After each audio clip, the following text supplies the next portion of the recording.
ہم ایک ایسے موضوع پر بات کرنے والے ہیں جو ہمارے ہاں بہت عام ہے، لیکن اس کے بارے میں غلط فہمیاں اس سے بھی زیادہ ہیں۔ ہم بات کر رہے ہیں پاکستان میں شادی شدہ خواتین کے وراثتی حقوق کی۔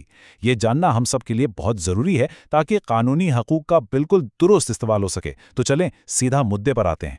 تمہاری تو شادی ہو گئی ہے، اب تمہارا اس گھر میں یا جائیداد میں کیا حق؟ سچ بتائیے، کیا ہم نے یہ جملہ کبھی نہیں سنا؟ بدقسمتی سے یہ بات ہمارے معاشرے کے بہت سے گھروں میں گونجتی ہے۔ بیٹیوں اور بہنوں کو اکثر یہی کہہ کر وراثت سے باہر نکالنے کی کوشش کی جاتی ہے، لیکن اور یہ بات بہت دھیان سے سننے والی ہے، یہ محض ایک ثقافتی افسانہ ہے، ایک میتھ ہے۔ اس بات کی کوئی قانونی یا شرعی حیثیت بالکل نہیں ہے۔ یہ 100% ایک قانونی فکشن ہے۔ معاشرے میں تو یہ سمجھ لیا جاتا ہے کہ شادی ہوئی اور خاندانی حقوق ختم، لیکن حقیقت اس کے بالکل الٹ ہے۔ پاکستان کے قانون وراثت کے مطابق شادی کسی بھی عورت کے قانونی وارث ہونے کی حیثیت کو ذرہ برابر بھی متاثر نہیں کرتی۔ اس کا مطلب یہ ہے کہ بھائی قانونی طور پر اپنی بہنوں کو ان کے جائز حصے سے کسی بھی صورت محروم نہیں کر سکتے۔ یہ بات بالکل طے ہے۔ اچھا، اب دیکھتے ہیں کہ ہم اس جائزے میں کن چیزوں کو کور کریں گے۔ پہلا، ایک عام غلط فہمی۔ دوسرا، قانون اصل میں کہتا کیا ہے۔ تیسرا، سپریم کورٹ کے کچھ انتہائی اہم فیصلے۔ اور چوتھا، قانونی راستے اور عملی اقدامات کیا ہو سکتے ہیں۔ تو شروعات کرتے ہیں پہلے حصے سے، یعنی ایک عام غلط فہمی۔ آئیے ان بنیادی حقائق کو ذرا کلیئر کر لیں جو اکثر اس غلط فہمی کی وجہ سے دب کر رہ جاتے ہیں۔ دیکھیں، وراثت کوئی تحفہ یا احسان نہیں ہے، یہ ایک باقاعدہ قانونی حق ہے، اور یہ حق والد یا والدہ کے انتقال کے فوراً بعد خود بخود لاگو ہو جاتا ہے۔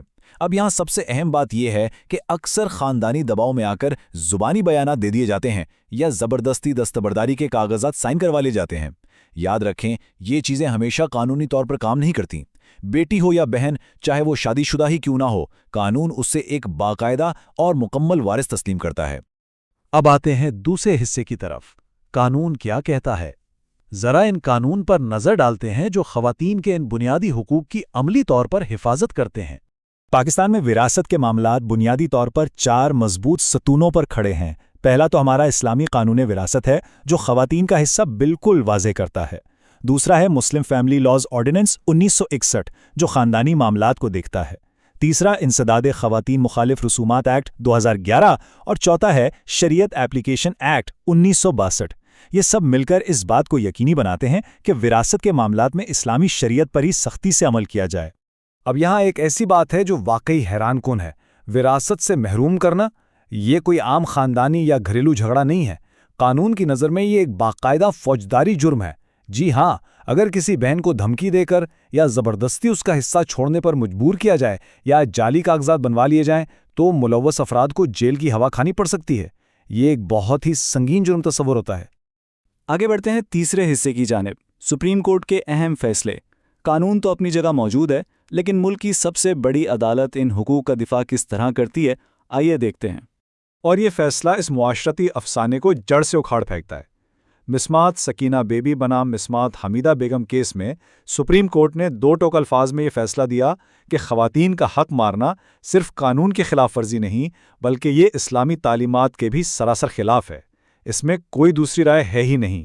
اس کے بعد ایک اور بہت ہی زبردست فیصلہ ہے، غلام علی بنام مسمات غلام سرور نقوی۔ اس فیصلے نے تو پورے معاملے کا رخ ہی بدل کر رکھ دیا۔